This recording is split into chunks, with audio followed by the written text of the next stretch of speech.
వక్ఫ్ bill Lok Sabha ఆమోదం పొందింది. రాజ్యసభలో కూడా ఆమోదం పొందటానికి అవకాశం ఉంది. రాజకీయ పార్టీలకి ఈ బిల్లు చాలా సున్నితమైంది. ఎందుకంటే ఇది మైనారిటీల మీద ప్రభావం చూపేటువంటి బిల్లు.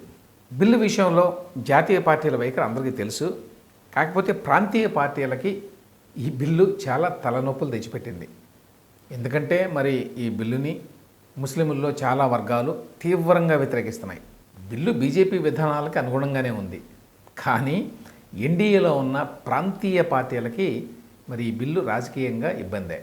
ఇండియా బ్లాక్లో ఉన్నటువంటి ప్రాంతీయ పార్టీలన్నీ సహజంగానే ఈ బిల్లుకి వ్యతిరేకంగా ఓటేసినాయి. TMC, DMK, NCP Sharad Pawar, Shiromani Akali Dal ఇట్లాంటి పార్టీలన్నీ వ్యతిరేకంగా ఓటేసినాయి. తెలుగు రాష్ట్రాలకు వస్తే వైసీపీ కూడా ఈ బిల్లుని వ్యతిరేకించింది. తెలంగాణలో బీఆర్ఎస్కి ప్రస్తుతం లోక్సభలో ఒక్క ఎంపీ కూడా లేరు. అందువల్ల ఆ పార్టీ వ్యతిరేకించిన ఓట్ల తేడా ఏమీ రాదు. ఇక ఎన్డీఏలో భాగస్వాములైన పార్టీలు తెలుగుదేశం, జేడీయూ, శివసేన, లోక్ జనశక్తి, జనసేన ఇట్లాంటి పార్టీలన్నీ అనుకూలంగా ఓటేసినాయి. ఈ పార్టీలే కనీసం ఈ పార్టీల్లో కొన్ని పార్టీలు బిల్లుని సమర్థించడంలో ఇబ్బందులు పడుతున్నాయి. ఈ వక్ఫ్ బిల్లు విషయంలో టీడీపీ తనకున్నటువంటి అభ్యంతరాలను గతంలోనే బీజేపీ నాయకత్వానికి తెలియజేసింది. జాయింట్ పార్లమెంటరీ కమిటీకి రిఫర్ చేయాలి అని అడిగిన పార్టీల్లో టీడీపీ కూడా ఒకటి.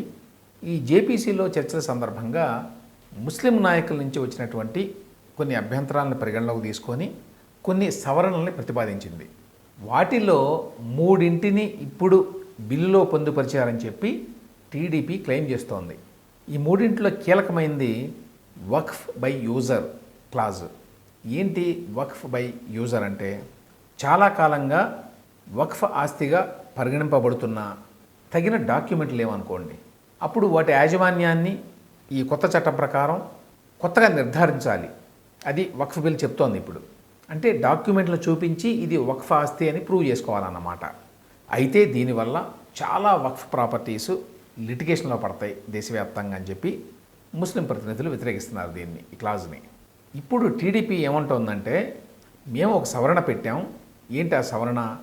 వక్ఫ్ బై యూజర్ క్లాజ్ని రెట్రాస్పెక్టివ్గా కాకుండా ప్రాస్పెక్టివ్గా మాత్రమే వర్తింపజేసేట్టుగా ఒక సవరణ ప్రతిపాదించాం. ఆ సవరణని జేపీసీ ఒప్పుకుంది అని చెప్తున్నారు. దీనివల్ల ఏంటంటే ఇప్పటి వరకు ఉన్నటువంటి వక్ఫ్ ఆస్తులు ఎటువంటి వివాదాల్లో చిక్కునేటువంటి అవకాశం ఉండదు అని చెప్తున్నారు వీళ్ళు.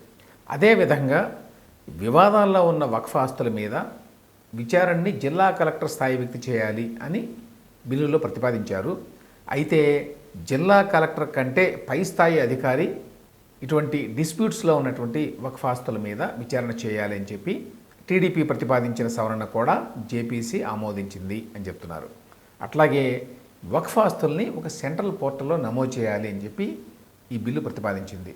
ఇందుకోసం 6 నెలల టైం ఇచ్చింది. అయితే 6 నెలల టైం కాకుండా ఈ కాల వ్యవధిని ఇంకా పెంచాలి అని చెప్పి టీడీపీ ప్రతిపాదించింది. ఆ ప్రతిపాదనని జేపీసీ అంగీకరించింది అని టీడీపీ చెప్తోంది. వీటన్నిటికంటే ముఖ్యమైనటువంటి క్లాజ్ ఒకటి ఉంది. అదేంటంటే వక్ఫ్ బోర్డుల్లో 2 ముస్లిమేతరులకి స్థానం కల్పించాలి అని చెప్పి ఈ బిల్లులో ఉంది. దాన్నే ముస్లింలు కానీ లేకపోతే ప్రతిపక్షాలు కానీ తీవ్రంగా వ్యతిరేకిస్తోంది. ముస్లింలకు చెందినటువంటి వక్ఫ్ బోర్డుల్లో 2 ముస్లిమేతరులు నియమించాలి స్టేట్ బోర్డ్స్లో ఈ క్లాజుని చాలా తీవ్రంగా వ్యతిరేకిస్తున్నారు. కాబట్టి రేపు వీటికి సంబంధించి నిబంధనలు రూపొందించినప్పుడు వక్ఫ్ బోర్డు ఏర్పాటులో ఆయా రాష్ట్రాలు నిర్ణయం తీసుకునే విధంగా వీలు కల్పించాలి అని టీడీపీ ప్రతిపాదించింది. మరి బిల్లు ఆమోదం పొందిన తర్వాత విధి విధానాలని రూపొందించేటప్పుడు టీడీపీ ఈ కోరికని బీజేపీ మన్నిస్తుందో లేదో చూడాలి. ఒకవేళ మన్నిస్తే అప్పుడు రాష్ట్ర ప్రభుత్వాలు వక్ఫ్ బోర్డుల్లో 2 ముస్లిమేతరులను నియమించకుండా ఉండేటువంటి అవకాశం ఉంటుంది. వేరే వాళ్ళని నియమించవద్దు, ముస్లింలు కాని వాళ్ళని నియమించవద్దు వక్ఫ్ బోర్డులో అనేది ముస్లింల డిమాండ్. అప్పుడు అటువంటి అవకాశం కనుకుంటే టీడీపీ ప్రభుత్వం అందరూ ముస్లింలే ఈ వక్ఫ్ బోర్డులో ఉండేట్టుగా చూసుకోవచ్చు. కానీ ఇది వాస్తవ రూపం దాలుస్తుందో లేదో చూడాలి. మొత్తంగా ఏపీలో వైసీపీ వక్ఫ్ బిల్లుని వ్యతిరేకించిన నేపథ్యంలో టీడీపీకి ఈ బిల్లు ఇబ్బందికరంగా మారిన మాట వాస్తవం. అయితే ఎన్డీఏ భాగస్వామిగా వక్ఫ్ బిల్లుని వ్యతిరేకించేటువంటి పరిస్థితుల్లో టీడీపీ లేదు.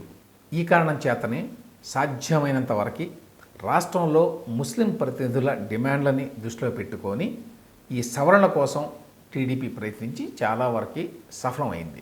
అయితే ఇవి ఎంతవరకు రాష్ట్రంలో అంటే ఏపీలో ముస్లిం సమాజాన్ని సంతృప్తిపరుస్తాయో తెలియదు.